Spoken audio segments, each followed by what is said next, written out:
బాగా నచ్చిందని ఆన్లైన్లో ఒక శారీ ఆర్డర్ పెట్టుకున్నాను. మొన్న ఫంక్షన్కి కట్టుకెళ్తే సేమ్ శారీ 4 కట్టుకొచ్చారు. నాకు ఇప్పుడు ఆ శారీ అస్సలు వేసుకోవాలనిపించట్లేదు. సోన్ పాపిడి ఫ్లేవరు భలే ఉందని బాక్స్ మొత్తం ఖాళీ చేసేసాను. ఇప్పుడు నా మొత్తం జన్మానికే సోన్ పాపిడి ముట్టుకోకూడదన్నంత వెగటేస్తుంది. నేను మా ఫ్రెండ్స్ కలిసి షాపింగ్ వెళ్ళినప్పుడు జ్యూస్ గ్లాస్ సెట్ కొన్నాం. ఇప్పుడు ఇంటికి వచ్చిన తర్వాత నా గ్లాస్ సెట్ కంటే ఆమె గ్లాస్ డిజైన్సే బాగుందనిపిస్తుంది. ఇలాంటి మనం ఇష్టపడి కొనుక్కున్నటువంటి వస్తువులే మళ్ళీ మనకే అయిష్టంగా మారుతుంది. స్టార్టింగ్లో మనకి సంతోషం, రుచి, ఉత్సాహం ఇచ్చినటువంటి వస్తువులే ఎండింగ్కి వచ్చేసరికి మనకి అసంతృప్తి, విరక్తిని కలిగిస్తుంది. ఎందుకు? దీని కారణం ఏంటి? మనస్సు. ఎస్, మన మనసే ఇష్టం, అయిష్టం, రుచి, విరక్తి అనేటువంటి ఎమోషన్స్కి మూల కారణం. మనకి 5 ఇంద్రియాలు ఉన్నాయి, అంటే 5 సెన్సెస్.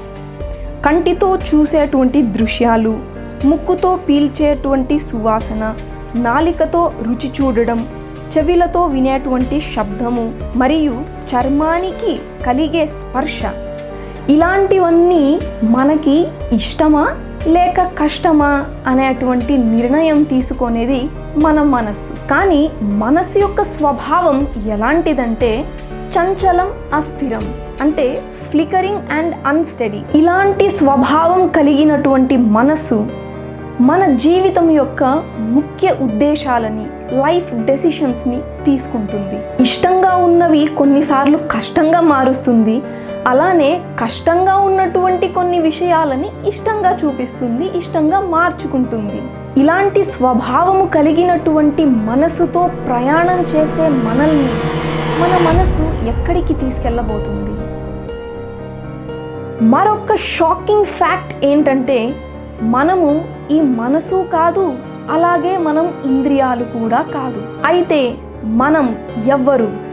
మన అసలు గుర్తింపు ఏంటి? ఈ ముఖ్యమైన ప్రశ్నలకు సమాధానం తెలుసుకోవాలంటే stay tune to the channel know God to know God. Hare Krishna.